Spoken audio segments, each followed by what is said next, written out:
Ah, e para você, eu vou voltar para o roteiro, apesar de vocês insistirem em sair desse roteiro, hein? Vamos lá.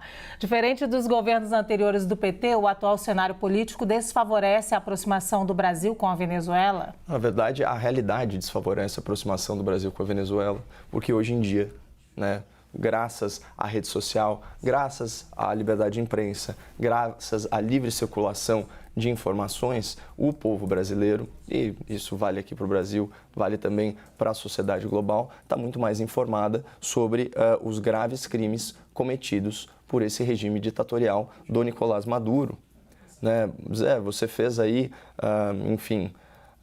um discurso muito incisivo sobre como se faz política externa no mundo e parece que o mundo discorda de você, Zé.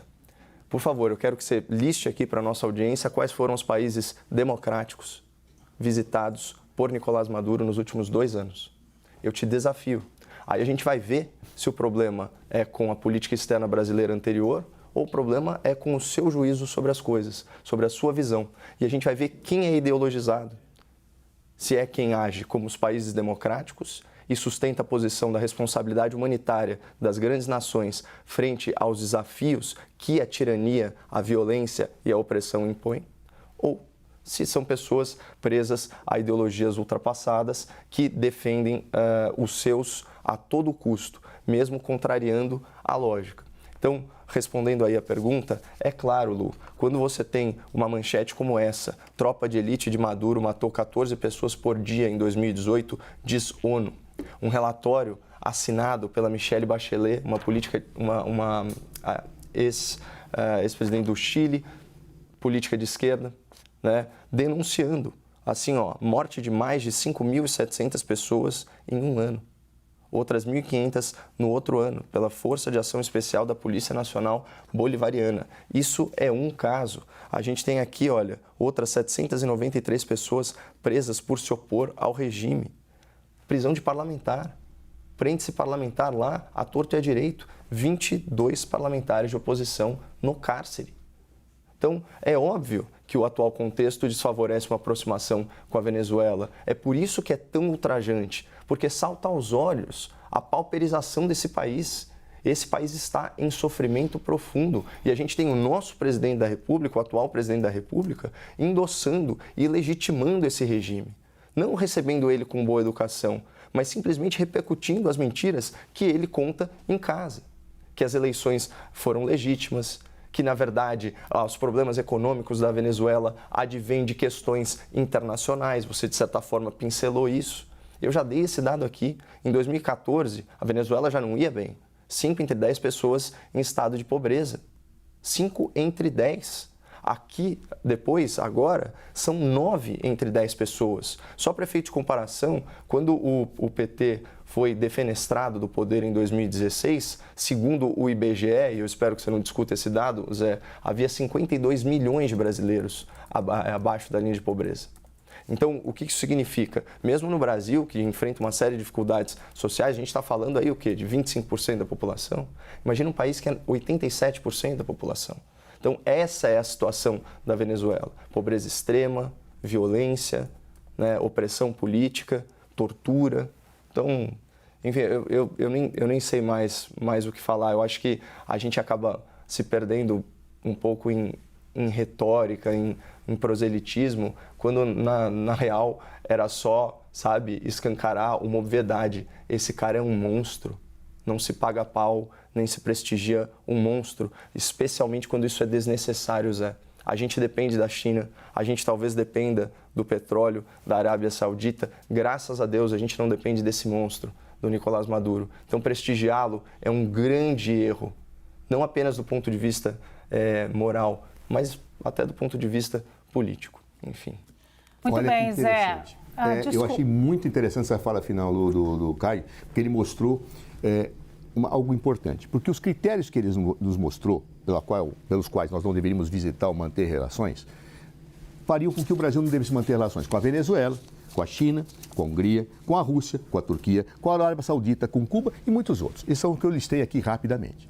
No entanto, no final da fala dele, ele falou, mas nós dependemos da China. Ou seja, como se a Venezuela não fosse importante para a integração de uma parte do continente americano que não pode ficar mais dividida, Caio. Isso é o que interessa às grandes potências que querem controlar o mundo num processo de globalização. Nós não podemos ter essa dimensão de subserviência às grandes potências que não nos querem ver juntos. Eles não nos querem, eles querem nos ver separados. Aliás, como desde a época da colonização, Caio. É assim que funciona. A geopolítica dos grandes poderes imperiais funciona assim, dividir para mandar. É isso que eles fazem. Quando a América do Sul está junta, unida, governos de direita, governos de esquerda, nós somos uma força. Separados, nós somos subservientes, que é a política que o governo Jair Bolsonaro fez em relação aos Estados Unidos da América. Ou seja, nós precisamos estar juntos, precisamos dialogar com a China, precisamos dialogar com a Rússia, precisamos dialogar com a Índia, precisamos dialogar com vários países para que nós possamos ter as nossas colocações de mercado afirmadas, para que nós não sejamos oprimidos no plano das relações internacionais. Esse tipo de postura, Caio, seletiva, ela é desastrosa, porque aí você fala, não, mas com a China é importante. Bom, o critério é direitos humanos ou é importância?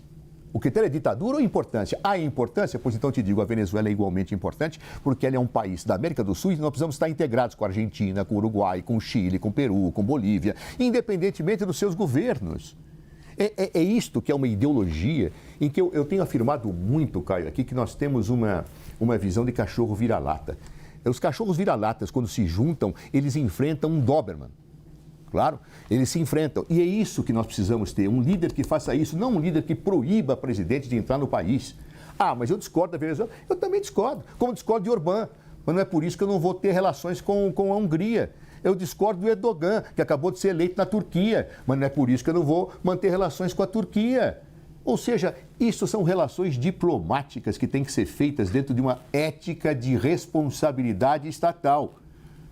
Mas, quando eu acuo certos governos, ele fica numa situação de vida ou morte. E aí ele acaba, inclusive, para se defender de certos ataques que visam uma geopolítica global, infringindo a institucionalidade. Então, esse tipo de coisa, nós não podemos mais ter a ingenuidade de não perceber como jogam as potências do mundo e seguir as regras através de discursos ideologizados que só servem a alguns amos, que só servem a alguns senhores. Eu quero a América do Sul unida, governos de direita, governos de esquerda, quero bem tratar todos os presidentes da República, quero dialogar com a China muito intensamente, quero dialogar com a Hungria também necessário dentro de certos padrões que são colocados. Por quê? Para que eu não me curve a certas potências, aos interesses que nós vivemos nas nossas costas desde o período colonial. É isto que nos fez colônias durante muito tempo. E somos hoje ainda colônia em pensamento para alguns que não querem se libertar desse complexo de vira-lata, que unifica, infelizmente, situações de desagregação na América Latina e particularmente na América do Sul.